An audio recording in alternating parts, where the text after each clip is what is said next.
মুখ দিয়ে গালি এমন ভাবে দিচ্ছে। শুধু বলেছি লক্ষ লক্ষ মানুষ জানাজায় হাজির। ইমাম সাহেব বাইতুল মুকাররমের মহামান্য ইমাম সূরা ফাতিহা ছাড়াই নামাজ পড়াই দিলেন। আর যে আগুন ধরল রে ভাই।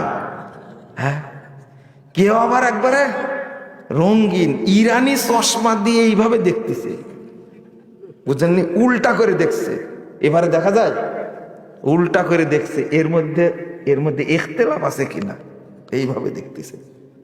চশমাখোর তুমি, আহলে হাদিসদের তুমি চিনো না। যখন আহলে হাদিস মসজিদ ভেঙে দেওয়া হয় তখন কেন ইখতিলাফ খুঁজো না তুমি? যখন আহলে হাদিস মাদ্রাসাগুলোকে পুড়িয়ে দেওয়া হয়, মসজিদ পুড়িয়ে দেওয়া হয়, আহলে হাদিসদের কাফের বলা হয়, তখন কি তোমার চোখে শয়তান মুতে? তুমি শুনতে পাও না, কানে মুতে শয়তান? তুমি বলতে পারো না আহলে হাদিসদের কাফের বলা যাবে না? তারা আহলে সুন্নাত ওয়াল জামাতকে বিশ্বাস করে। বাংলাদেশে কোন বেটা বলতে পারবে কোরআন এবং সহিহ হাদিস মেনে চলি আমরা, সাহাবীদের মানহাজ মেনে চলি, আহলে হাদিস ছাড়া কারো বলার সাহস নাই পৃথিবীতে? ধান্দাবাজি করো তুমি, আমারকে বিতর্ক করার চেষ্টা করো। দলিল না থাকলে তোমরা এতদিন বেটে শরবত করে খেয়ে আহলে হাদিসদের ইতিহাস বানায় দিতে। আমরা জানি না? দলিল আছে আমাদের। বেশি পাকামু করলে আল্লাহ ছাড় দিবে না কিন্তু, ইনশাল্লাহ, এটা মনে রাখতে হবে। আমি কি ডাটা জানি না গালি কারা কে দিছে? আমাকে গালি কারা দিয়েছে আমি তো জানি। গালি দিচ্ছেন কেন? আর আমি দোয়া করছি, আল্লাহ তুমি এই অবুঝদেরকে হেদায়েত দান করো। আপনারা রাগ করেন না, হেদায়েতের দোয়া করবেন। দোয়া করলে কি সমস্যা?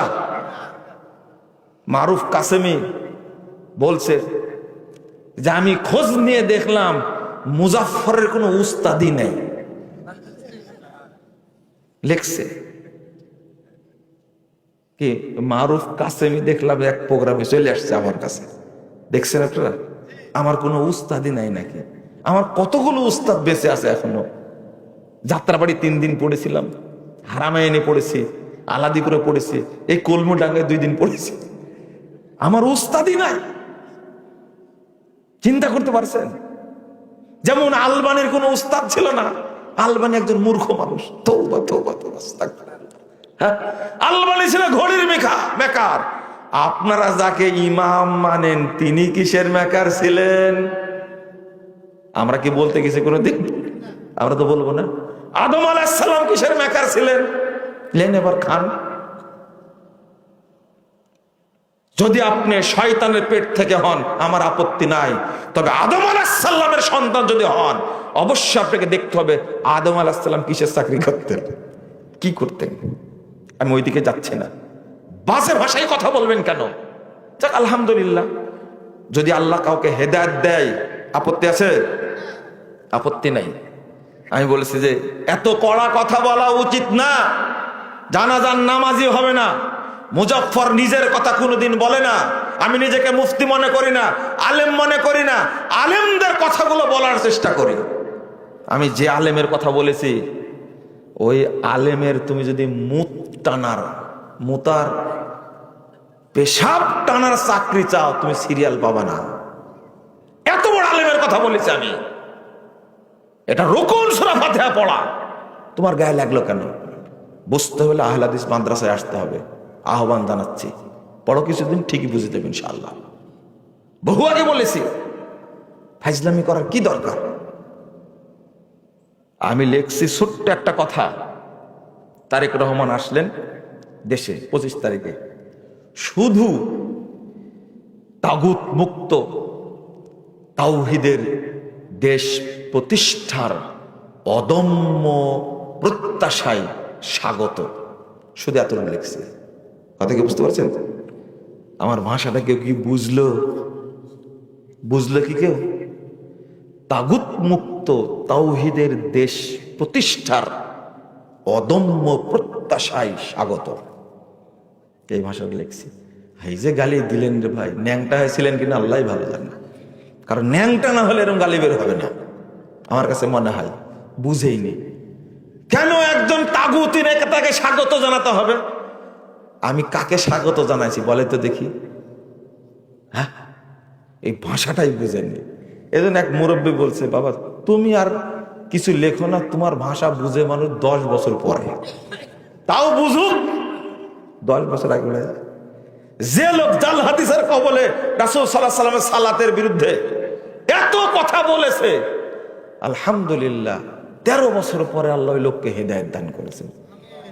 উনি বলছিলেন, দুর্ভাগ্য, আমি আপনার বইটা প্রথম পড়ে যে কাজটা করেছিলাম সেটা হলো হাতে দা, বুঝেন দা, দা নিয়ে একটা গাছের উপরে বইটাকে রেখে উবায়া টুকরো টুকরো কাটছি, কাটার পরে ম্যাচ দিয়ে আগুন ধরাই দিছি, দিয়ে পুড়ায়া আমি একবার শেষ ছাই বানাই দিছি। আমার এত রাগ ছিল, কিভাবে যে ওই লোকটাই জাল হাদিসের কবলে রাসূল সাল্লাল্লাহু আলাইহি ওয়াসাল্লাম সালাত বইটা যে আমি এত বিতরণ করি মানুষের কাছে, উল্টা হয়ে গেছে না? উল্টা হয়ে গেছে। বন্ধুরা আমার, হকটা যে কি জিনিস, ওই লোক বলছে আপনার দুয়ার জালে আমি আটকা পড়ে গেছি, আল্লাহ আমাকে হেদায়েত দান করেছেন, আলহামদুলিল্লাহ। এই যে বুকে জড়ায় ধরলো, আর থামে না, আর কি ছাড়ে না, আপনি আমাকে মাফ করে দেন। কেঁদে ফেললো।